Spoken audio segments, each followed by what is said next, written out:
शेवटी जे त्याचा पक्षाचा विषय आहे. कोणी यावं नाही यावं हा त्यांच्या तिघ पक्षांचा विषय आहे. हे बघा, परिसीमन कधी होईल हे पूर्वी सांगितलं होतं. पूर्वीच्या काळामध्ये परिसीमन होत नव्हतं, पण ज्यावेळेस 2014 साली 2009 साली परिसीमन ज्यावेळेस झालं त्यावेळेस हेच ठरवण्यात आलं की त्याच्यानंतर 20 वर्षांनी होईल. त्या पद्धतीने ते होत आहे. त्यामुळे हे लादण्यात येत आहे, हे असं करण्यात येत आहे, हे उचित नाही आहे. त्यांच्या काळामध्ये उलट ह्या गोष्टी झाल्या नाही. त्यामुळे आता काहीतरी आरोप करावे म्हणून ते आरोप करतायत.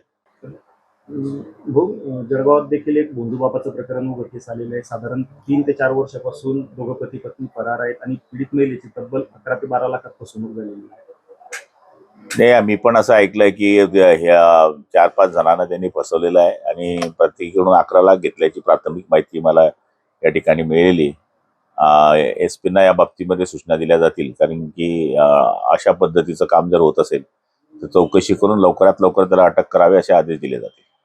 जळगाव जिल्ह्यामध्ये परत एकदा उष्णतेची लाट आलेली आहे. प्रशासनाकडून काय तयारी आहे? आज 11 वाजता मी बैठक लावलेली आहे. त्याच्यामध्ये पाणी टंचाई असेल, MSCB असेल किंवा तत्सम इतर काही छोटे मोठे विषय असतील, त्याच्यामध्ये उष्णतेच्या बाबतीमध्ये सुद्धा जिल्ह्याला सतर्क राहण्याचा ज्या सूचना देता येतील त्या प्रशासनातर्फे किंवा लोकप्रतिनिधी म्हणून आम्ही देण्याचा प्रयत्न करू.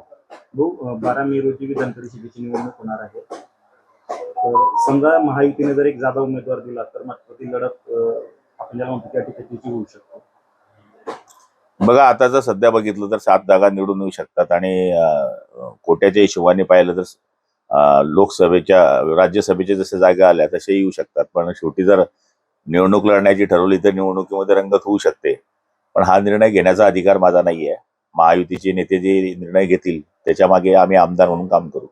उद्धव ठाकरेंचा कार्यकाळ संपतोय, पुन्हा एकदा ते सभागृहात यावे असे त्यांच्या पक्षाकडून त्यांच्यावर दबाव आहे. शेवटी जे त्याचा पक्षाचा विषय आहे.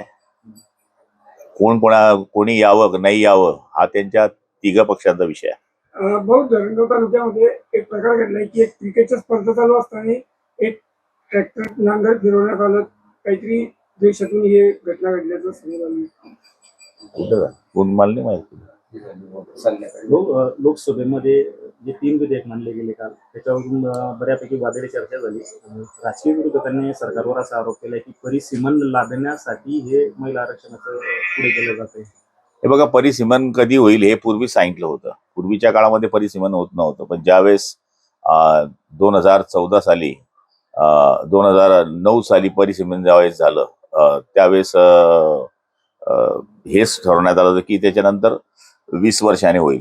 त्या पद्धतीने ते होत आहे. त्यामुळे हे लादण्यात येत आहे, हे असं करण्यात येत आहे, हे उचित नाही आहे. त्यांच्या काळामध्ये उलट ह्या गोष्टी झाल्या नाही.